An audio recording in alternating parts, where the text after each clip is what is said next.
Me सारिकाच kitchen and ब्लॉगमध्ये तुम्हाला सगळ्यांचं अगदी मनापासून आवरली होती आणि नंतर फुलं आणली होती यांनी खूप. तर म्हटलं अगोदर नंतर देवपूजा करून घ्यावं.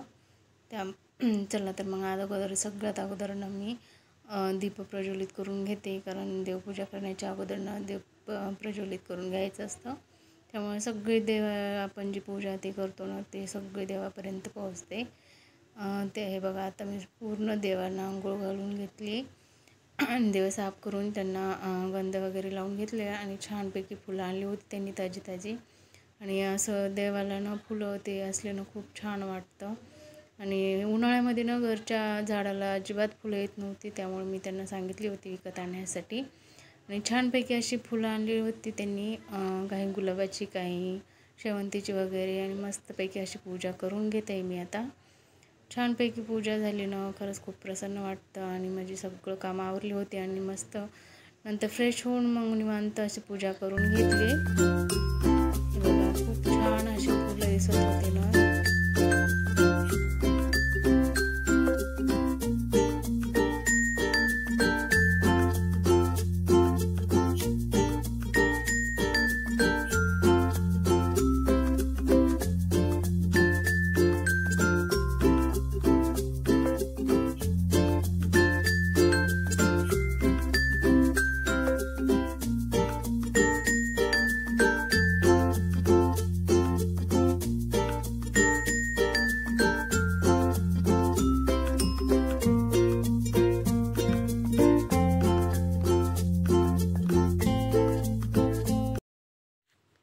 चला तर मग छान अशी पूजा झालेली आणि आरती करून घेते. धूप दीप लावून मस्तपैकी अशी आरती करून घेते.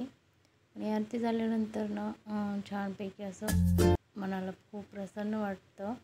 आणि पूर्ण पूजा झाली आणि आरती नाही झाली तर खूप वेगळं वाटतं त्यामुळे हे बघा, खूप छान गुलाबाच्या पाकळ्यांनी, शेवंतीच्या फुलांनी असं खूप छान मंदिर सजवलं आहे. आणि एकंदरीत खूप छान वाटत आहे कारण उन्हाळ्यामध्ये घरचे फुलं अजिबात येत नाही. त्यामुळं अशी विकत आणून का होईना पण देवाची पूजा केली कसं मन भरून जातं. त्यामुळं चला तर मग सगळी देवांची पूजा आता आवरून घेतली आणि मला शेताकडे जायचं होतं आईला भेटण्यासाठी, कारण आई सध्या शेतीच राहते. त्यामुळं त्यांच्या घराचं बांधकाम चालू आहे त्यामुळे शेतीत शेड ठोकून ते राहतात त्यांनी. त्यामुळे मला जायचं होतं भेटण्यासाठी. आणि मुलं तर अगोदरच गेली होती माझ्या अगोदरच.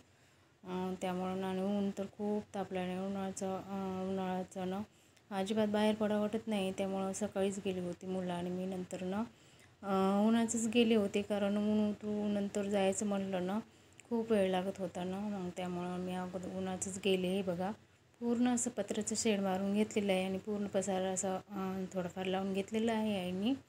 आणि ते वेळेस असं पोत्यातच भरून ठेवलेलं होतं, त्यामुळे असंच पोते लावून ठेवलेले आहे. थोडंफार जे काही वापरायचं आहे ते बाहेर काढलेलं आहे. आणि बाहेर असं हिरवी मॅट लावलेली आहे आणि फॅन ते मस्त सगळं अगदी छान वाटत होतं. आणि इतकं छान करमत होतं अजिबात असं बाहेर नको जायला वाटत होतं. आणि बाहेर कांदे वगैरे असे टाकलेले होते आईने निसून.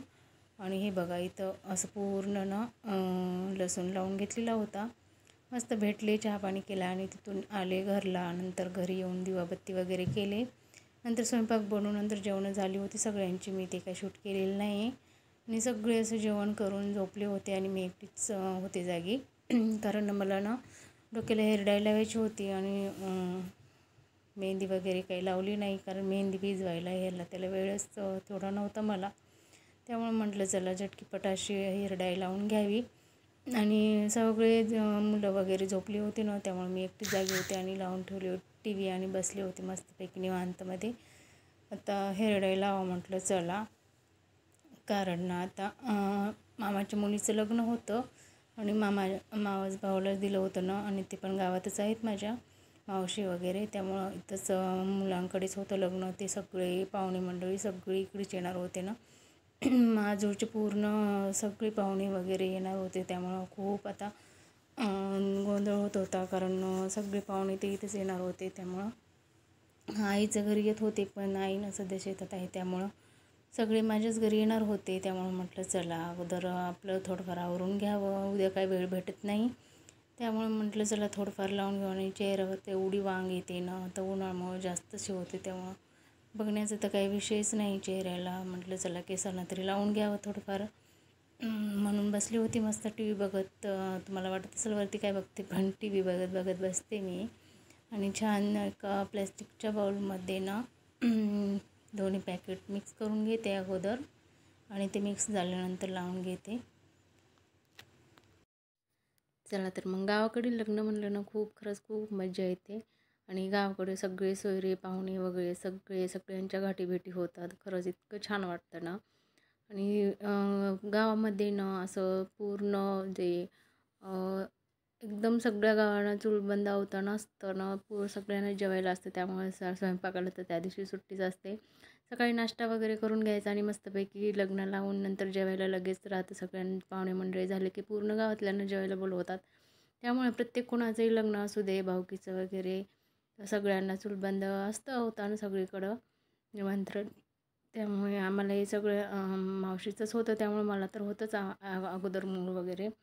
पण सगळ्यांनाच गावामध्ये जेवायला ते असतं ना, त्यामुळे खरंच खूप मजा येते. आणि बफे वगैरे सिस्टीम काहीच नसतं. डायरेक्ट लग्न लावलं का बसले, लगेच पंक्ती बसून घेतात आणि लगेच जेवायला असतं. आणि त्या दिवशीनं पूर्ण गावातले जे तरुण मंडळी असतात ना, सगळे घरी राहतात आणि सगळे सहकार्य करतात जेवायला वगैरे वाढायचं ना. असं खूप छान मिळून मिसळून सगळे लग्न असं छान पार पाडतात. त्यामुळे अगदी छान वाटतं. आणि गावामध्ये हेच एक पूर्ण एक वैशिष्ट्य असतं की सगळे मिळून मिसळून हे कोणताही कार्यक्रम पार पाडतात. त्यामुळे अगदी छान वाटतं ना. चला तर मग हे आता मी हाताला पॉलिथिन लावून घेते आणि मस्तपैकी असं हेअर डाय लावून घेते माथ्यावरती. जास्त पांढरे झालेत ना, त्यामुळं मी एकच पॅकेट लावून घेते नेहमी. जास्त काही मला हे आवडत नाही. कधीतरी लग्न वगैरे काही कार्यक्रम सणवार असेल तरच लावते, एरवी नाही लावत. त्यामुळं आणि मला सहन होत नाही डोक्याला, त्यामुळं डोकं खूप दुखतं माझं. त्यामुळं मी असं कधीतरीच लावत असते. तर चला मग आता तर मस्त असं मी लावून घेते हेअर डाय. आणि नंतर आता लग्नाचा वगैरे व्हिडिओ ना तुम्हाला पुढे येईलच. त्यामुळे नक्की बघत राहा. आणि व्हिडिओ जर माझा आवडला असेल तर लाईक करा, चॅनलला सबस्क्राईब करायला विसरू नका. हे बघा आता पूर्ण आता डाय लावून घेतलेला आहे मी, बघू शकता. आणि हातावर थोडीफार मेहंदी पण काढून घेते नंतर. चला तर मग आता भेटूया पुढच्या व्हिडिओमध्ये. तोपर्यंत धन्यवाद.